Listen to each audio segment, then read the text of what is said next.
안녕하세요. 여러분의 출근길 파트너 라디오 동서남북 김서영입니다.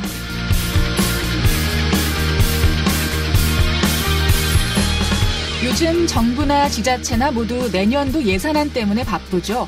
각 의회에선 예산안을 심의하며 내년도 사업계획을 검토하고 있을 텐데요. 이 과정에서 예상치 못한 논란이 발생하는 경우도 많습니다. 동일시의 교육경비 예산도 그중 하나인데요. 각 학교의 시정 협력도에 따라 인센티브와 페널티를 적용하기로 해 문제입니다.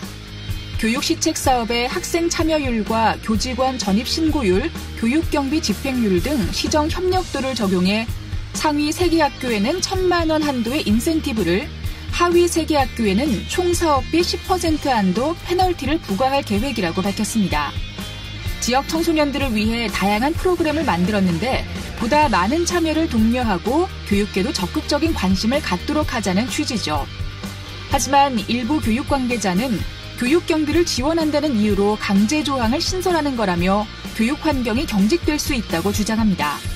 학교별 교육 자율성을 제한하는 역효과를 걱정하는 분들도 있죠. 취지는 이해할 수 있지만 걱정이 되는 정책이라면 수정을 요구하는 게 예산안을 심의하는 의회의 역할이 아닐까요? 11월 27일 수요일 라디오 동서남북 지금부터 시작합니다. 라디오 동서남북 오늘도 아침 신문으로 시작합니다.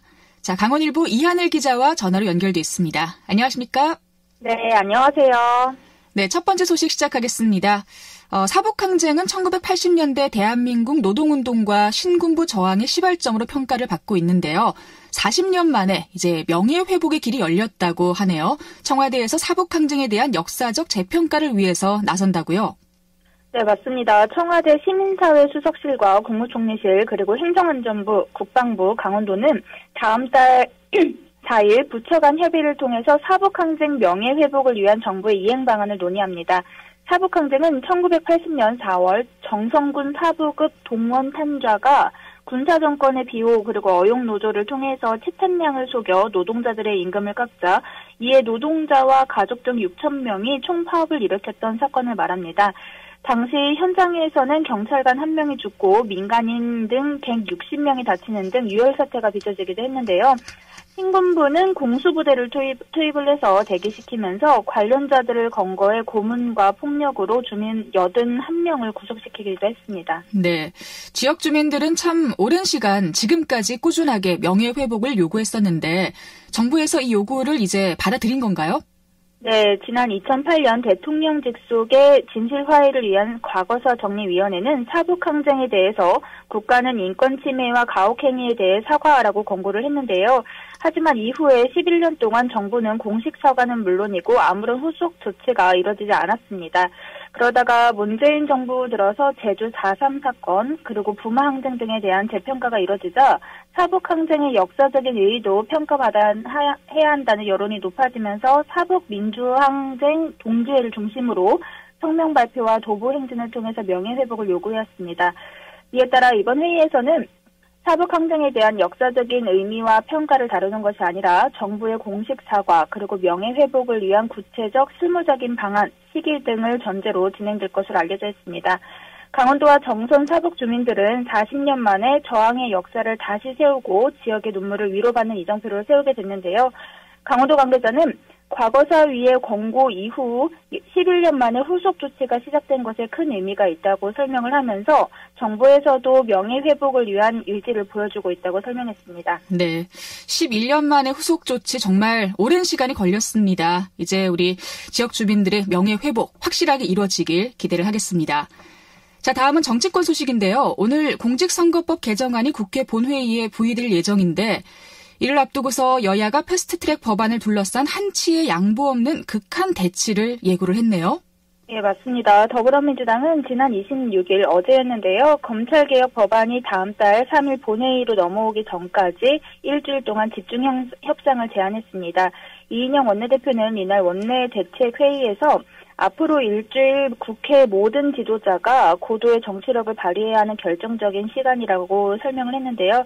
모든 야당의 일주일간의 집중적인 협상을 제안한다고 밝히기도 했습니다. 그러나 민주당과 자유한국당이 일주일 집중 협상을 하더라도 준연동형 비례대표제를 담은 선거법 개정안과 또 고위공직자범죄수사처 공수처 설치 법안과 관련해서 합의에 이를지는 아직까지는 불투명한 상황입니다. 네, 당장 한국당은 선거법 개정안과 또 공수처 설치 법안 철회를 협상 참여 이유로 내세웠잖아요.